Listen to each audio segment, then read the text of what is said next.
اسی لیے اعلیٰ حضرت فاضل بریلوی رحمۃ اللہ تعالیٰ علیہ کی بارگاہ میں ایک صاحب آئے تھے نان پارا کے، یو پی میں ایک جگہ ہے نان پارا، بہرائچ کے قریب، اور وہاں سے وہ صاحب آئے اور کہا کہ اعلیٰ حضرت اچھے اشعار لکھتے ہیں.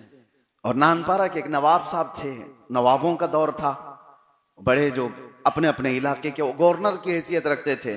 تو ایک صاحب آئے اور انہوں نے یہ سوچا کہ نواب صاحب کی شان میں کچھ اشعار میں اعلیٰ حضرت سے لکھوا لوں، کیونکہ ان کے اشعار کی توتی بولتی ہے، بہت اچھی اردو میں اعلیٰ حضرت اشعار لکھتے تھے. کہا ان سے میں کچھ اشعار لکھوا لوں تو مجھے نذرانے بھی مل جائیں گے. پہلے کا سسٹم بھی ایسا تھا کہ بادشاہوں کے سامنے شاعر پڑھتے تھے اور ان کو وہ نذرانے دیا کرتے تھے. آج بھی دیکھتے ہوں گے کئی شاعر سیٹھوں کے آس پاس کھڑے ہو کر کے ان کے قصیدے پڑھ رہے ہوتے ہیں، ان پر نوٹوں کی بارش ہو رہی ہوتی ہے. ہاں حضور کی شان میں پڑھو تو لوگوں میں جوش کم ہے، پیر صاحب کی شان میں پڑھو تو اڑایا جا رہا ہوتا ہے. وہ نظام شاعروں کا بہت پہلے سے چلا آ رہا ہے. تو اس وقت اعلیٰ حضرت کے پاس ایک صاحب آئے، کہا ہمارے ایک نواب صاحب ہیں، آپ چند اشعار لکھ کر کے ہمیں دیجئے تاکہ میں ان کی شان میں پڑھوں تو مجھے کچھ نذرانے دیں. نان پارا کے رہنے والے. تو اعلیٰ حضرت نے ان کا کلام، ان کی بات سنی اور اس کے بعد قلم اٹھایا اور پھر لکھنا شروع کیا. وہ کمال حسن حضور ہے کہ گمان نقص جہاں نہیں، یہی پھول خار سے دور ہے، یہی شمع ہے کہ دھواں نہیں. کس کی شان میں لکھ رہے ہیں؟ پورا حضور کی شان میں لکھ رہے ہیں، پورا نبی پاک کی شان میں. پھر وہ اشعار ایسے ہیں کہ آپ سنو تو رونگٹے کھڑے ہو جائیں.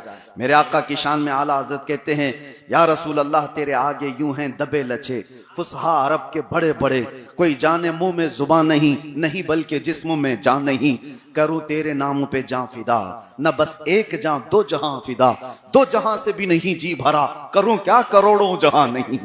اعلیٰ حضرت کہہ رہے ہیں ایک جان فدا کر دوں یا رسول اللہ آپ کے نام پر، کروں تیرے نام پہ جان فدا. اور ایک جان فدا کرنے کے بعد جی بھر نہیں رہا ہے، دونوں جہاں آپ کے نام پر فدا کر دوں. اور اس کے بعد کہتے دونوں جہاں فدا کرنے پر بھی جی نہیں بھرتا، کروں کیا کروڑوں جہاں ہے نہیں جو آپ کے قدموں پہ لا کے رکھ دوں.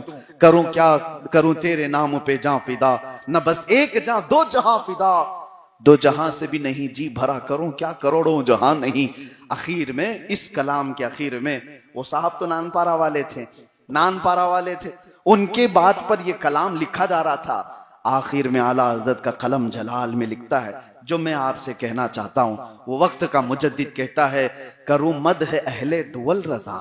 اہل دول کہتے ہیں مالداروں کو، پیسے والوں کو، مدح کہتے ہیں تعریف کو، اور اعلیٰ حضرت کہتے ہیں مالداروں کی تعریف کرے رضا، کروں مدح اہل دول رضا. ارے پڑے اس بلا میں میری بلا، میں کہاں اس بلا میں پڑ جاؤں، یہ مالداروں کی خوشامدی کروں، ان کی چاپلوسی کروں. کروں مدح اہل دول رضا، پڑے اس بلا میں میری بلا. ارے میں گدا ہوں اپنے کریم کا، میں گدا ہوں اپنے کریم کا. اور آخر کا جملہ قابل غور ہے، اعلیٰ حضرت کی حاضر دماغی دیکھو. کہتے ہیں کروں میں گدا ہوں اپنے کریم کا، میرا دین پارے نان نہیں. اب بدل دیا، نان پارا کو الٹا کر دو تو کیا ہو جائے گا؟ پارے نان. نان پارا گاؤں کا نام ہے اور پارے نان کا مطلب ہوتا ہے روٹی کا ٹکڑا. پارا کہتے ہیں ٹکڑے کو فارسی میں، نان کہتے ہیں روٹی کو. نان آپ نے بھی کھائی ہوگی نا، ہاں قورمہ اور نان تو کھاتے ہیں.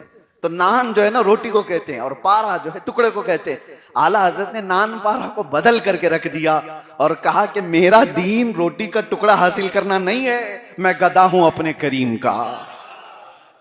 عزیزان گرامی، یہی وہ مقام ہے جو ان کو وقت کے مجدد تک پہنچا دیا.